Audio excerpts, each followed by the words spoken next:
We can't hear you yet, Susan.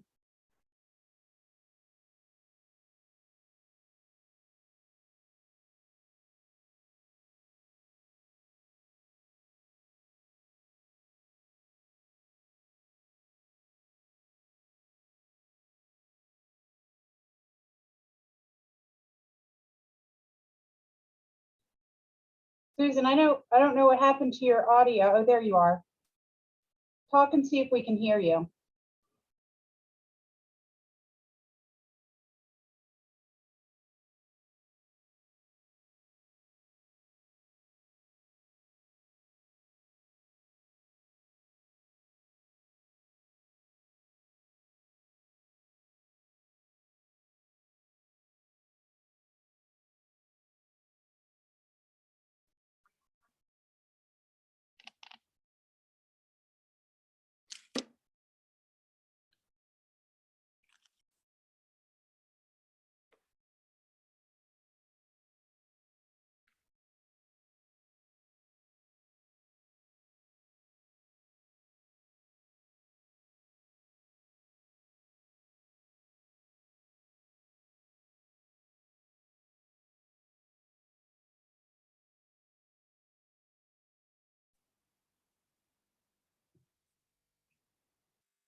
Can you hear me?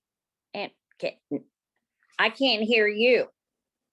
That's because I was muted. Oh, okay. I tend to do that.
Hi, everybody. Hello. So Andrew, is there a different link? When I clicked on a link that came off the city website when I was reviewing the minutes, Mhm. a different link than the one that I have now?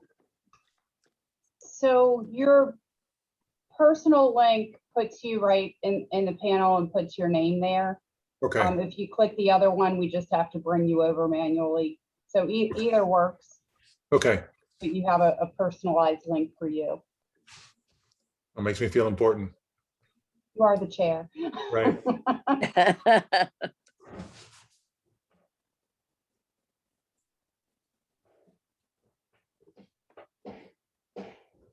Is, Dr. Marvel not signed in yet?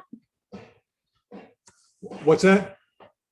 I said, Dr. Marvel not signed in yet? No, Jim called me this morning and said he couldn't make it. Oh, So, And Ted said he would usually be a he little calls bit me. late. yeah, Ted said he'd be a little late. Yeah, and then Dr. Tam's office did say he'd be here. Okay, You've got a quorum, so you can get started if you'd like. okay, good. Okay, so welcome, everybody. There are minutes from our May meeting that I hope people have had a chance to review. Are there any questions about the minutes? I haven't seen them.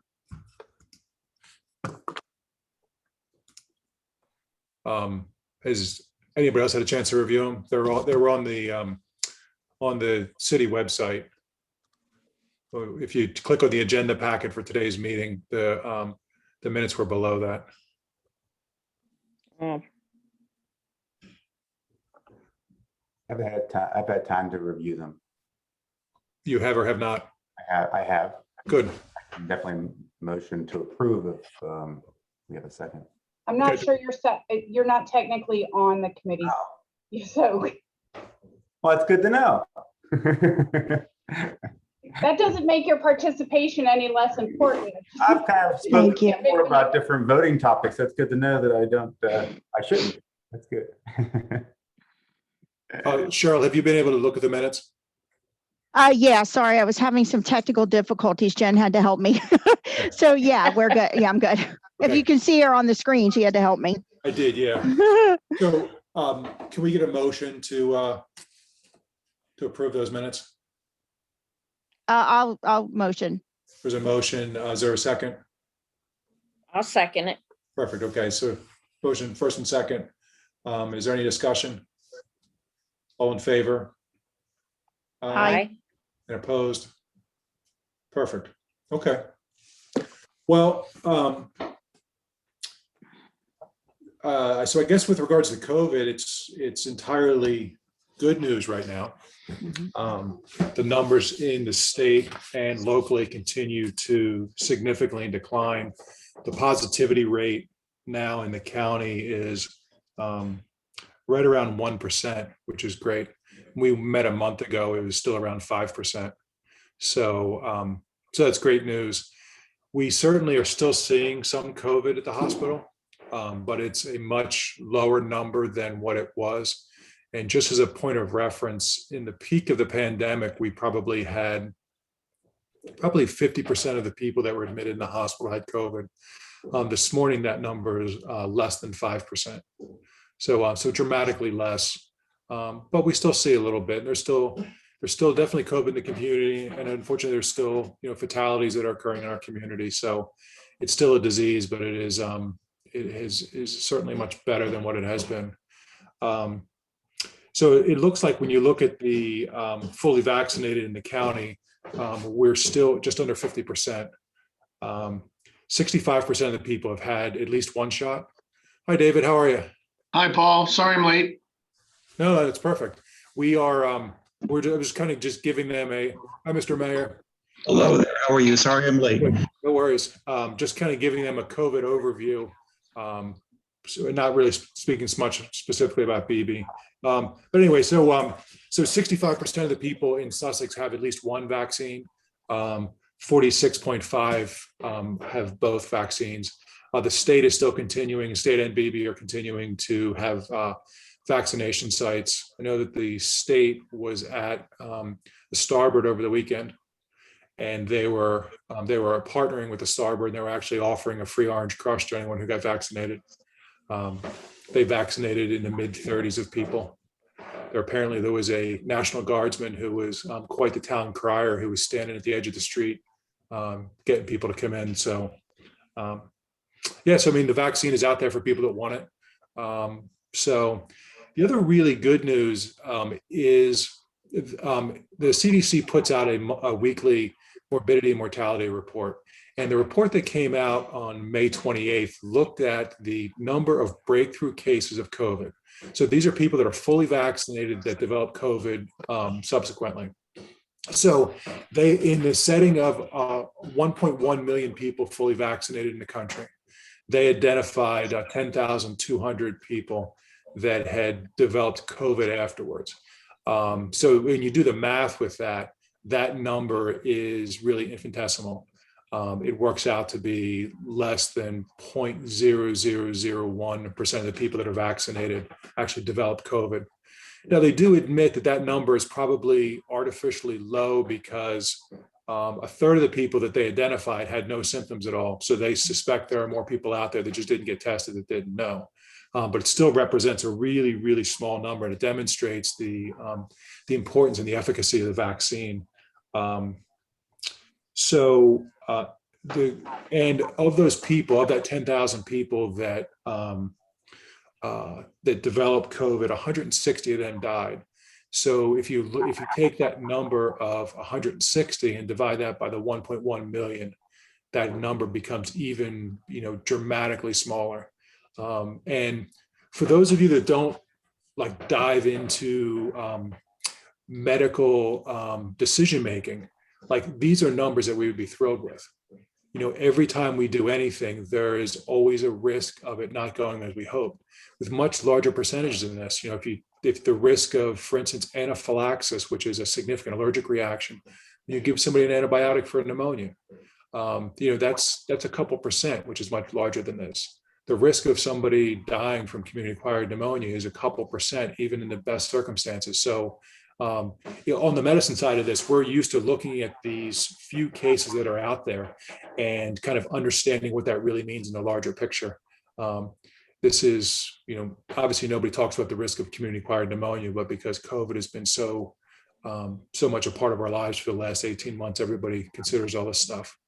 But I found that report from the CDC really, really reassuring. So this is. Are you still able to see me? Yes, For some reason, my screen just went down. I'm not sure why. we can see you and hear you. Perfect. All right. So I can't see anybody else, so you can make all the fun of me you want. Yeah. So it's so from a COVID standpoint, it's really, it's great news.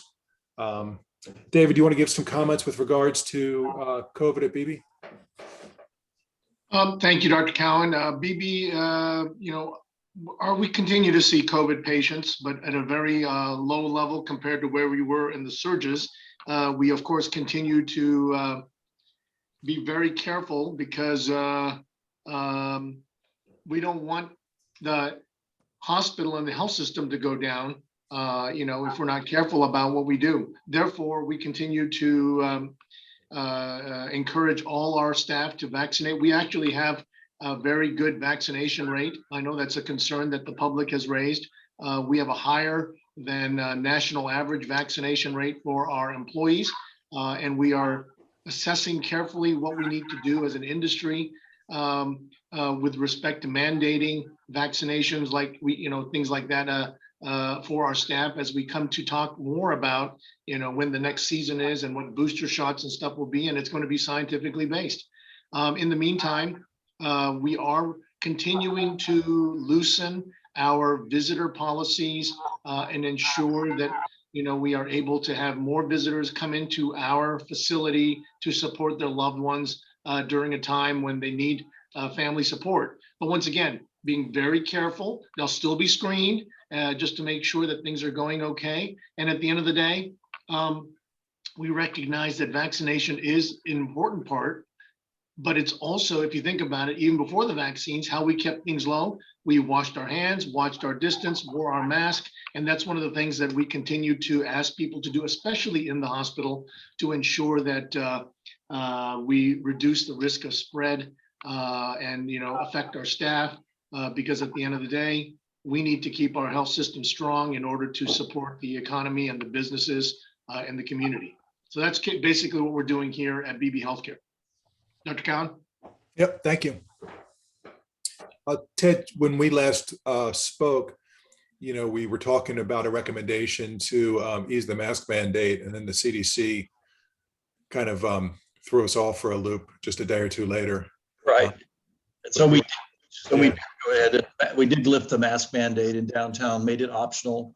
We have some stores that are still continuing to have a mask requirement to enter. But most everyone, I think, is rescinded the mask mandate for coming into stores. And as you know, we have gone ahead and obtained authorization from the Department of Public Health to have fireworks. And also the Doodah Parade has gotten their authorization from Public Health. And we are going to have the boat parade as well for 4th of July. We are not going to have the children's games. I had made that decision sometime earlier in the spring because I just didn't feel, knowing that most children are not vaccinated and wouldn't have an opportunity to be vaccinated, I didn't think we could do 3-legged races and other things safely without the vaccination and in this particular climate. But we are, and St. Peter's is going ahead with their art show on the 3rd of July, which is a major issue, they got DPH approval. Interestingly enough, DPH has also been very interested in reaching out, trying to get those who still have not gotten the vaccination to go ahead and get it. So they're coming to our concert series. They're going to have a tent or a table at the garden tour on the 19th in Zonadale Park. And so I think they're doing everything they can to reach those who have been resistant or just haven't gotten there yet. And while we're talking about that, I think the Cape Pendleton School District should be recognized for a very successful graduation last night. They did a great job, and the weatherman barely cooperated. She got it in, and I think there was some speed reading going with those names at the end, but students were well spaced, and everyone, I think, except those who were in the bleachers and those were largely family groups, did a great job of keeping a safe social distance. So thank you. Thank you, Mayor. Appreciate it. Bob, are you guys looking at doing any sort of vaccinations within the school itself for students? Yes, we've had 2 different vaccination events that started in the afternoon and the evenings at Cape Pendleton High School for a first round and second round vaccination for middle school and high school students who were interested. And we also had a second vaccination event in the Milton area as well. So we had at least 3 so far, and we want to have more if we can. Try to open that up. I think we had our high school event planned, and the day of, there was the release of the younger age students being eligible, and we got something out that day, and we actually had middle school students showing up at the high school that evening with their parents to receive the vaccination as well. So it's gone very, very well, working with Aspera Health. Good. Are you able to track the percentage of students that are vaccinated? We have not. We definitely can connect with them to see, the numbers that are being vaccinated. And it's not just for our students, it's open up to others as well. So we have to kind of segregate the data so that it's only going to be the students in the high school versus middle school versus outside groups or parents or anyone else that came in. It just wasn't for our students or our staff, but there were some that took advantage of it, not just students, but staff who hadn't done the vaccinations previously that decided now they wanted to. So it's good. Yeah, I think that as you get towards your planning for September, knowing what that number is will give you some power, if you will, for your decisions with regards to social distancing and that kind of stuff. the occupancy of your classes, those sort of things. Yeah, it'll definitely help, and it'll help with quarantines possibly as well. You know, if you do have a case, which we know we will, that there's a possibility that fewer students will have to be quarantined, or if it's a student that's positive that's part of band or a theater program or an athletic team, those other teammates or band members wouldn't have to be quarantined, which would be a big deal for those individuals and for the team, for the school too. Yeah. A quick question. Are you with summer school, will you offer vaccination clinics during that? We don't have any vaccination clinics like scheduled for in the school on the day of summer school, but we're willing to, if we can get some more dates planned. There won't be as many students in summer school, obviously, as we have in schools now, and we're not doing summer school at every location, but we're going to be doing it a few kind of spread out throughout the district to maximize the numbers and the space for the staff we have to teach summer school. It'd be worth exploring. I just don't know. What do you think, Paul? I think, yeah, I mean, the challenge with this is that the vaccines come in denominations of either 6 or 10. So you have to make it sort of worth your while, if you will, to open a bottle. So you have to know that you're going to have enough people. The nice thing is that if you are, Bob, if you said you're partnering with Aspira, they are otherwise vaccinating people. So when they open a vial, they can hopefully use it in their clinic if they're not going to use it in the schools. But yeah, that data from the CDC is really, in my mind, very powerful. It's probably the most powerful reason or benefit for getting vaccinated is that your risk of getting COVID from that is even smaller than we thought it was, which really allows you to sort of return to your life. I do think to myself, as I know the community is 46% vaccinated or fully vaccinated, as I walk around, I see very few, if any, masks anywhere now. So I think those people that are not vaccinated are certainly, they're at a higher risk now than we all were in the middle of the pandemic, because we were all adhering to social distance stuff. But, it's certainly their own decision, and there's only so much you can do. You can just continue to, I think David as a physician probably feels the same way, but I talk to people all the time about smoking cessation and, alcohol use and drug abuse. I mean, I'm accustomed to talking to people and them deciding for whatever reason that they're not going to heed the advice. This is just another example of us talking to people, and sometimes you get through to people, sometimes you don't, and kind of have to roll with the punches, if you will.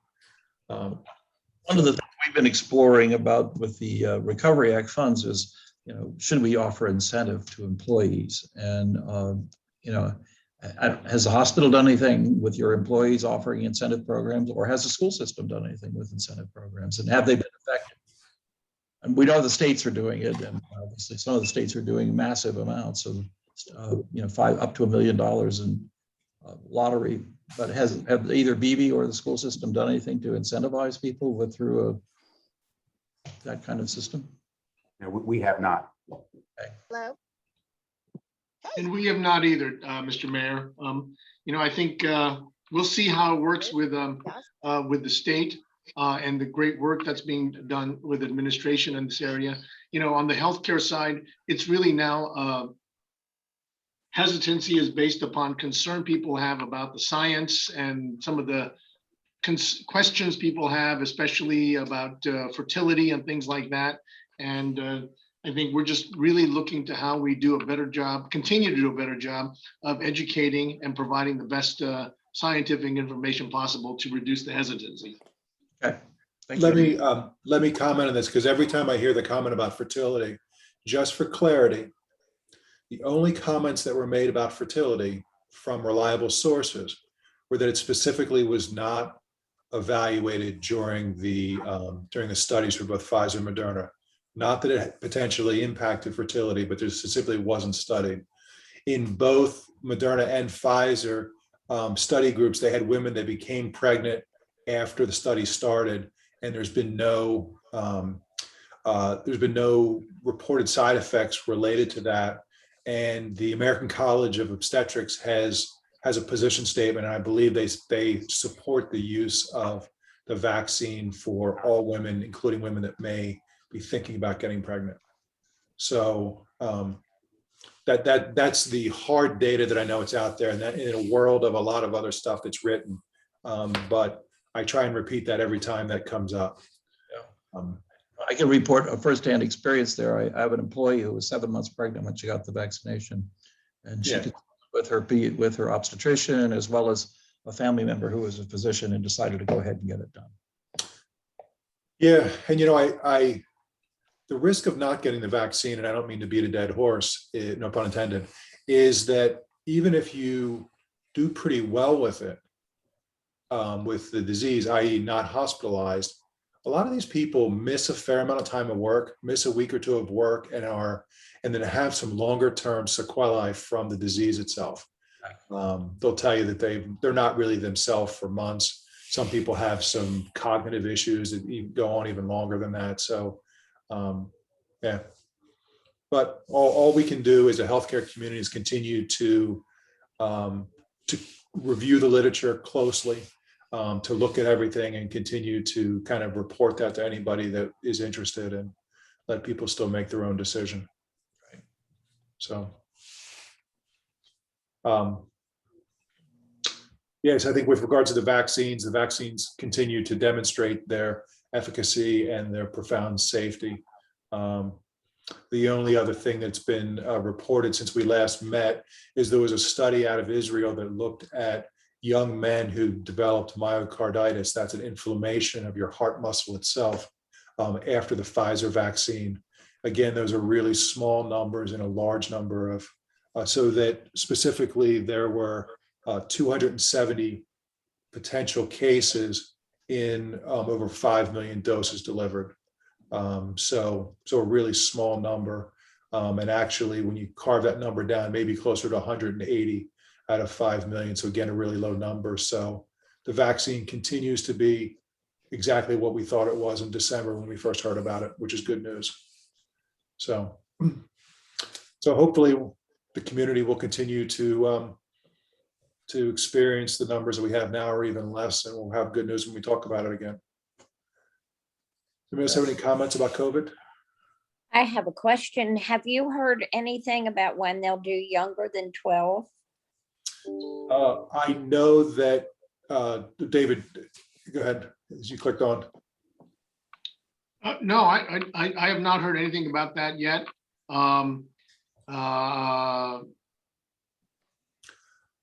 Pfizer, I believe Pfizer is currently studying 6 to 12. It could be Moderna, but I think it's Pfizer. So I do think that we'll get to that age group pretty quickly. The good news is for that age group, if they get COVID, they do really, really well. There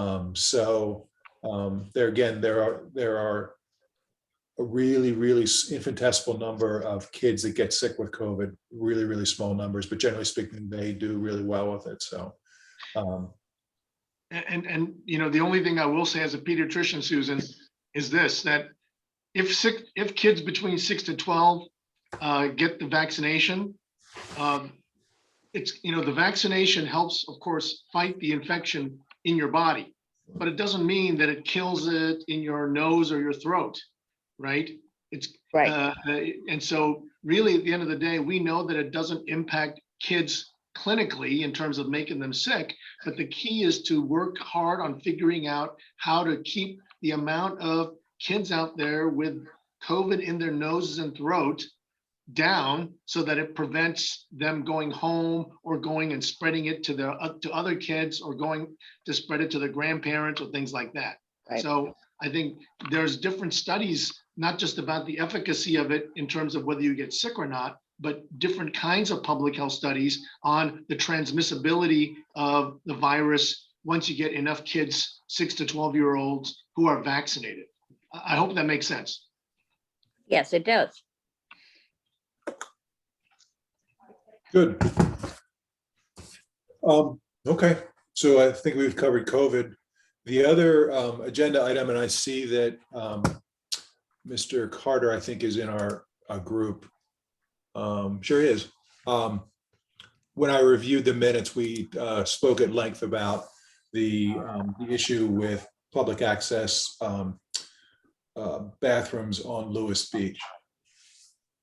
Is there any update on that, or? I have nothing at this point. We're looking at alternatives.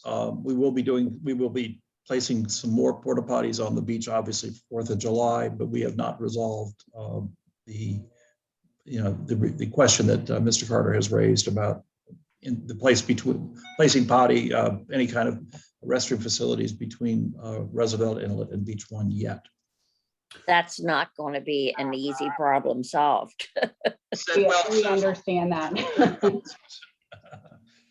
However, we are going to be placing some porta potties at Children's Beach House for the 4th of July event. Whether or not that could turn into something more annualized or more seasonalized, I don't know, but it's a discussion we will have.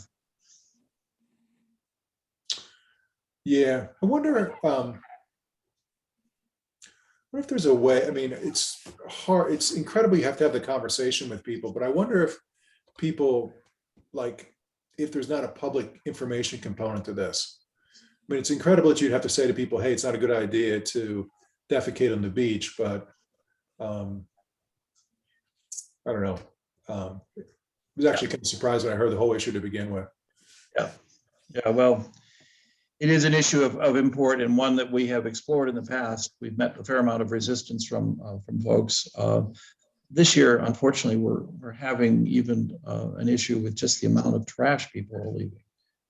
They seem to have forgotten we talked yesterday about having a carry in, carry out policy because our public works folks can't even keep up with the barrels, on a weekend.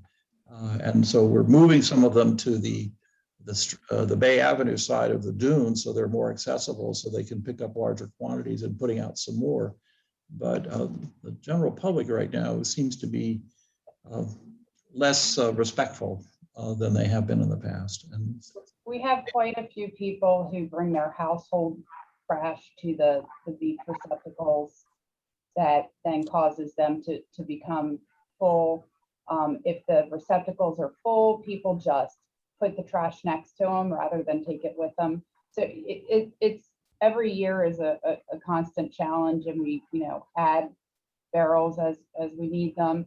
One of the particular challenges this year is there's so much of the beach that's been washed out that we can't even get all the way up the beach with the UTV. So where we've had the blue trash barrels, we've had to take them out and put the large black receptacles over on the Bay Avenue side of the crossing. So it seems to be a challenge as we start up every year because there always seems to be more trash than the year before. Right. More trash, more people, I guess. Maybe it'll be different this year with the, if the state is going back to full capacity in the park. we talked with Pat Cooper yesterday about that in reference to the fireworks, and he said they were going back to full capacity, but they were going to, and actually the beach, the state park has been closed twice already this season. It was closed last Saturday and it was closed briefly on Sunday. Well, I guess it doesn't really surprise me. No, there are more people wanting to get to the beach, and I'm appalled sometimes when I walk Beach 1 at 6 in the morning, the number of people that are coming, and they must be planning to spend the day because they've got the whole SUV. It looks like they brought, their whole household to camp out on the beach for the day. It's amazing, but it is a challenge in every level, and this is not a problem that is being ignored. It's one that we're trying to work through and find a satisfactory resolution for. Yeah. Good luck. Yeah, thank you. Yeah, that's what I said. It's, yeah. I think we all have to recognize that the lack of restroom facilities is a major issue on a long, what is nearly 3/4 of a mile stretch of beach. People aren't going to walk to porta potties at Roosevelt Inlet or down to the facilities at Beach One if they're, at Children's Beach House. So working with the beach house may be the best alternative we can offer right now. Right. Good. Thanks. Okay. Do we have any, those are the only two agenda items. Actually, the stuff on the beach wasn't an agenda item, but I just wanted to close the loop based on our last meeting. Do we have any other comments or questions from anyone? Nick's got his hand up. Yes. Okay, I just wanted to backtrack to the COVID issue. Two of the major airlines, I think United and Delta now, are restricting commercial air travel to only those who can prove that they've been vaccinated. So I'm just curious what Cape and Lebanon High School and the town are going to do about open meetings in enclosed rooms, if there will be some sort of a checking mechanism for vaccinated attendees. I think we anticipate potentially having attendees at meetings wear masks. I am going to try to work with each individual committee chair to determine vaccination status of the people serving. And if our committees are fully vaccinated, then I wouldn't expect to require masks for them. But I think for the public coming in, we would still have a mask requirement. I have one other comment regarding the what I consider the fecal contamination of Lewis Beach.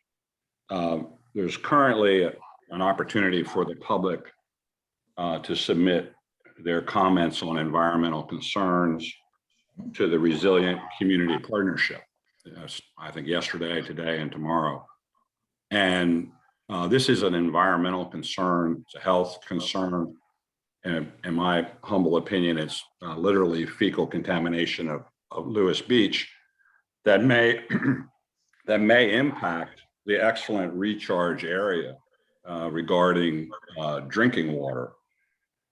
So I know this is a difficult situation, but as I said in my email, there are 20 streets and 40 residents that would probably be opposed to it, but there are 659 property owners on Lewis Beach. So I guess the answer or the question is, do we serve 40 people or do we serve 619 people?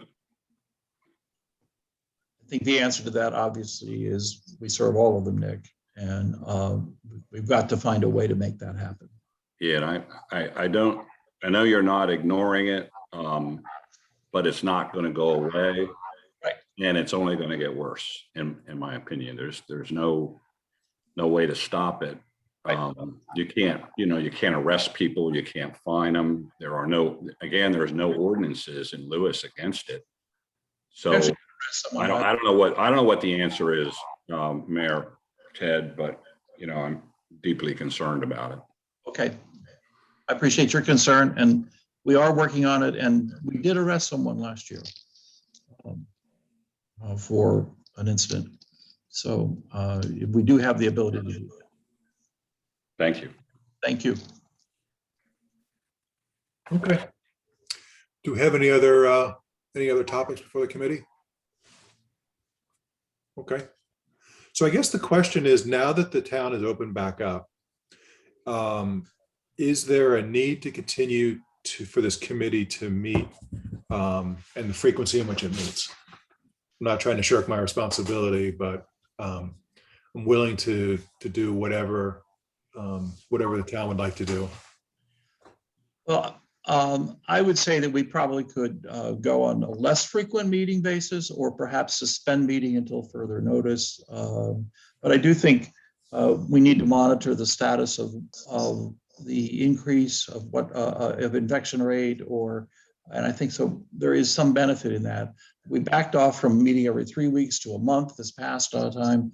I'd be willing to go to like the 1st of August, something like that, if you want to structure another meeting. Not the 1st of August, but in early August.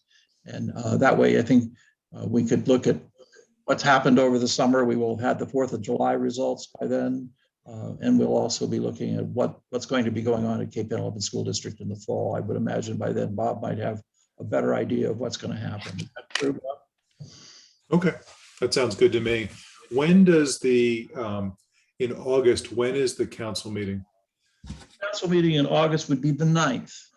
Okay, So we'd be better off meeting if we could that first week, that says the 2nd through the 6th. yes.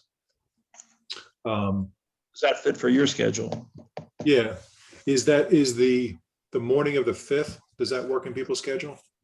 It won't work for mine unless we do it at like after 11. Okay, I've got a standing meeting with the Healthcare Commission at 9 that morning, so. okay. Yeah. I can't do it that afternoon. Okay. How about so mornings are a little better than afternoons for me. Okay. Do we have, how about the morning of the 3rd, which is Tuesday? Works for me. Works for me. Yes. You want to do it early? Paul, does that work for you? Yeah, So are you thinking 30, 9 o'clock or? I was just going to make a joke. Be careful. In the medical world, early means either 6:30 or 7. In my Hey, no. world too, but, okay. So 9:30 is perfect. Okay, 9:30. All right, great. On the 3rd. Correct. Works for me. I Great. won't be there, but I don't think I'm necessary for it. We can, we'll have Ellen Waring here, so we're good. I hope you're out of town that week. I'm actually it'll be my last day in Colorado. Oh, good for you. Enjoy. Yep. She's going to Red Rocks. Yes. Oh, beautiful. My Awesome. Bucket list. There you Perfect. Well, go. It'll be 7:30 in the morning there. If you want to join us, feel free to call in. Okay, All right. Thank you, everyone. thank you. All right, Thank you. Have a Bye. happy All right, and see ya. safe Bye. 4th. The July, we're going to be there before we know it. Yep. Yeah. Thanks. See you. Bye-bye.